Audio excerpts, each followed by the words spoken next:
ورحمۃ اللہ وبرکاتہ۔ وعلیکم السلام۔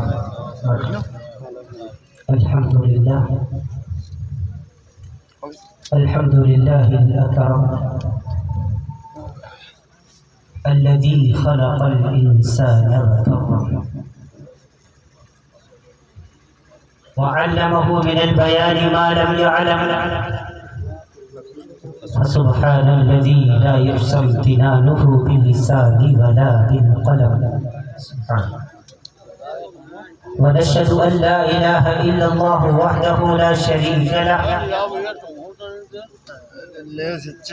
الذي أوتي جوامع الكلم وكرائم الحكم ومكارم الشيم، صلى الله تبارك وتعالى عليه وسلم۔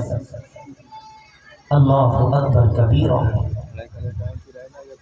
لا ضد له ولا ند له ولا جول له ولا شبه له ولا حد له ولا عد له ولا حد له ولا عد له ولا كف له ولا مثال له ولا مثل له، أما بعد فقد قال الله تعالى عز وجل في الكلام المجيد والفرقان الحميد، فأعوذ بالله من الشيطان الرجيم، بسم الله الرحمن الرحيم،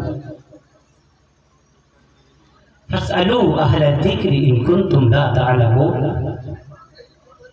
وقال تعالى وقضى ربك ألا تعبدوا إلا إياه وبالوالدين إحسانا۔ وقال تعالى إنما المؤمنون إخوة فأصلحوا بين أخويكم واتقوا الله۔ وقال تعالى إن في خلق السماوات والأرض واختلاف الليل والنهار والفلك التي تجري في البحر بما ينفع الناس وما أنزل الله من السماء من ماء فأحيا به الأرض بعد موتها وبث فيها من كل دابة وتصريف الرياح والسحاب المسخر بين السماء والأرض لآيات لقوم يعقلون، صدق الله العظيم۔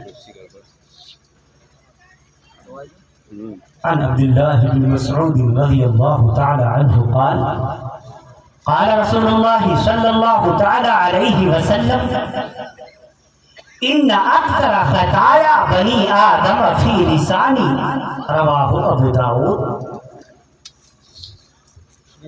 عن عائشة رضي الله تعالى عنها عن النبي صلى الله عليه وسلم قال يا عائشة إياك ومحقرات الذنوب فإن لها من الله طالبا، رواه أحمد۔ عن جابر قال قال رسول الله صلى الله تعالى عليه وسلم من كن فيه يسر الله ثم حتفه وأدخله جنته، رفق بالضعيف وشفقة على الوالدين وإحسان إلى المملوك، رواه ابن ماجه۔ عن أبي هريرة قال قال رسول الله صلى الله تعالى عليه وسلم طلب العلم فريضة على كل مسلم۔ عن بريدة عن أبيه عن النبي صلى الله عليه وسلم من قرأ القرآن يتكل به الناس جاء يوم القيامة وجهه عظم ليس عليه لحم، رواه ابن شوبان۔ عن أبي الدرداء قال قال رسول الله صلى الله تعالى عليه وسلم إن العالم ليستغفر له من في السماوات ومن في الأرض حتى الحيتان في الماء، إن العلماء ورثة الأنبياء، إن الأنبياء لم يورثوا دينارا ولا درهما، إنما ورثوا العلم فمن أخذه أخذ بحظ وافر، رواه الترمذي وابن ماجه وأبي داود ورواه أحمد، أو كما قال رسول الله صلى الله عليه وسلم۔ منفعت ایک ہے اس قوم کی نقصان بھی ایک۔ مفکر اسلام ڈاکٹر علامہ اقبال رحمۃ اللہ تعالی علیہ، جن کی پیدائش 1877 اور انتقال 1938 میں ہو چکا، ملک ہندوستان کی آزادی سے 9 سال پیشتر علامہ اقبال دنیا چھوڑ کر چلے گئے۔ 1912 میں سرزمین لاہور کے اندر ایک کتاب لکھی جس کا نام شکوہ جواب شکوہ، جس میں یہ کلام درج ہے منفعت ایک ہے اس قوم کی نقصان بھی ایک، ایک ہی سب کا نبی، دین بھی، ایمان بھی ہے، اور حرم پاک بھی، اللہ بھی، قرآن بھی ہے، حرم پاک بھی، اللہ بھی، قرآن بھی ہے، کیا بڑی بات تھی ہوتے جو مسلمان بھی ہے، اور فرقہ بندی ہے کہیں اور کہیں ذاتیں ہیں، کیا زمانے میں پنپنے کی یہی باتیں ہیں۔ اور اقبال صحابہ کرام کے بارے میں کہتا ہے، اے رب ذوالجلال، وہ صحابہ کرام کی ذات مقدسہ ایسی تھی، تن نہ سکتے تھے اگر جنگ میں اڑ جاتے تھے، تن نہ سکتے تھے اگر جنگ میں اڑ جاتے تھے، پاؤں شیروں کے بھی میدان سے اکھڑ جاتے تھے، پاؤں شیروں کے بھی میدان سے اکھڑ جاتے تھے۔ اور اے رب ذوالجلال، تجھ سے سرکش ہوا کوئی تو بگڑ جاتے تھے، تجھ سے سرکش ہوا کوئی تو بگڑ جاتے تھے، تیز کیا چیز ہے ہم توپ سے لڑ جاتے تھے، نقش توحید کا ہر دل کو بٹھایا ہم نے، زیر خنجر بھی پیغام سنایا ہم نے، دست تو دست ہے دریا بھی نہ چھوڑے ہم نے، بحر ظلمات میں دوڑا دیے گھوڑے ہم نے۔ اور آخر میں اقبال ایک دعا کرتا ہے، آپ بھی آمین کہہ دیجیے گا، اے رب ذوالجلال، اے رب العالمین، اے غفور الرحیم، اے الہ العالمین، قوت عشق سے ہر دست کو بالا کر دے۔ آمین آمین کہہ دیجیے۔ آمین خود ایک مستقل دعائیہ جملہ ہے۔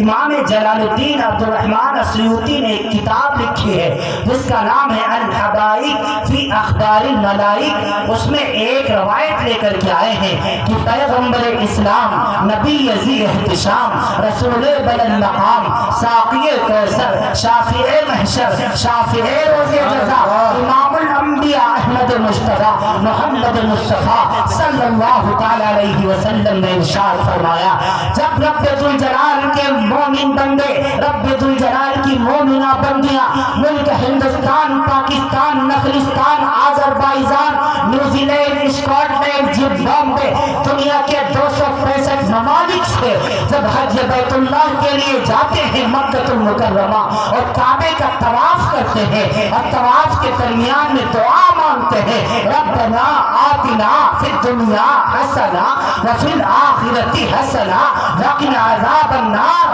تو رب ذوالجلال نے فرشتوں کی ایک جماعت کو تعینات کر دیا ہے، فرشتوں کی ایک جماعت کو کھڑا کر دیا ہے۔ ان فرشتوں کا کام نماز پڑھنا نہیں ہے، ان فرشتوں کا کام روزہ رکھنا نہیں ہے، ان فرشتوں کا کام تسبیحات پڑھنا نہیں ہے، ان فرشتوں کا کام ذکر و اذکار کرنا نہیں ہے، بلکہ ان فرشتوں کی ڈیوٹی یہ ہے جو ان حجاج کرام کی دعاؤں پر آمین کہیں۔ اسی لیے بخاری شریف میں بزرگ تابعی حضرت عطا کا قول درج ہے، حضرت عطا فرماتے ہیں دعا مستقل ہے، آمین مستقل ایک دعائیہ جملہ ہے، آمین خود ایک مستقل دعا ہے۔ تو رات کے اس گھنگھور اندھیرے میں، سخت سردی کے موسم میں، آخری پہر میں اقبال کی اس دعائیہ شعر پر آپ بھی بلند آواز سے آمین کہہ دیجیے، اور سارے پیچھے تک جتنے لوگ موجود ہیں سب ایک مرتبہ ہاتھ اٹھا کر کہیں آمین آمین ثم آمین۔ ماشاءاللہ، اللہ تعالیٰ آپ سب کے ہاتھوں کی لاز رکھے، اللہ تعالیٰ آپ سب کو قبول فرما لے، قوت عشق سے ہر دست کو بالا کر دے، آمین، دہر میں اس میں محمد سے اجالا کر دے۔ اے رب ذوالجلال، اے خالق کائنات، اے مالک ارض و سماوات، ایک لفظ کن سے سارے ساتوں آسمانوں کو پیدا کرنے والے رب ذوالجلال، کون ہے جس نے ایک لفظ کن سے 19 کروڑ 70 لاکھ مربع میل کے علاقے میں دنیا کو وجود بخش دیا؟ سبحان اللہ۔ کون رب ذوالجلال جس نے 14 کروڑ 60 لاکھ مربع میل کے علاقے میں تقریباً 11 کلومیٹر گہرے سمندر کو پیدا فرما دیا؟ وہ رب ذوالجلال۔ کون رب ذوالجلال جس نے 5 کروڑ 10 لاکھ مربع میل کے علاقے میں ایک لفظ کن سے پورے طور پر خشکی پیدا فرما دی؟ کون رب ذوالجلال؟ حیات الحیوان کی دوسری جلد میں علامہ کمال الدین التمیمی نے لکھا ہوا ہے کہ رب ذوالجلال نے ایک لفظ کن سے ساری کائنات میں تقریباً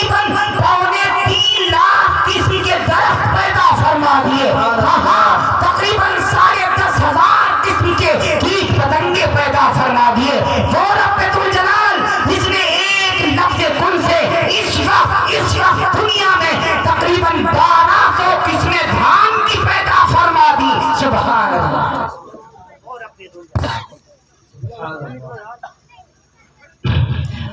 کمل حاکمی وہ رب کریم کی بارگاہ میں پال دعا مانگ رہا ہے، قوت عشق سے ہر پست کو بالا کر دے، آمین کہتے چلے جائیے، قوت عشق سے ہر پست کو بالا کر دے، قہر میں اس میں محمد سے اجالا کر دے، اور اے رب ذوالجلال تڑپنے پھڑکنے کی توفیق دے، دل مرتضیٰ سوزے صدیق دے، جوانوں کو سوزے جگر بخش دے، میرا دل اور میری نظر بخش دے، کیوں کہ محمد سے وفا تو نے تو ہم تیرے ہیں، یہ جہاں چیز ہے کیا لوح و قلم تیرے ہیں، یہ جہاں چیز ہے کیا لوح و قلم تیرے ہیں۔ اللہ رب العالمین کے بے انتہا فضل و احسان سے ماشاءاللہ جزاکم اللہ واحسن الجزاء فی الدنیا والآخرۃ یا اخی الکریم۔ اللہ تعالیٰ آپ سب کی محبتوں کو سلامت رکھے، اللہ تعالیٰ آپ سب کو سلامت و سعادت رکھے، رب کریم احکم الحاکمین آپ سب کی آمد کو، آپ سب کے بیٹھنے کو شرف قبولیت سے نواز دے۔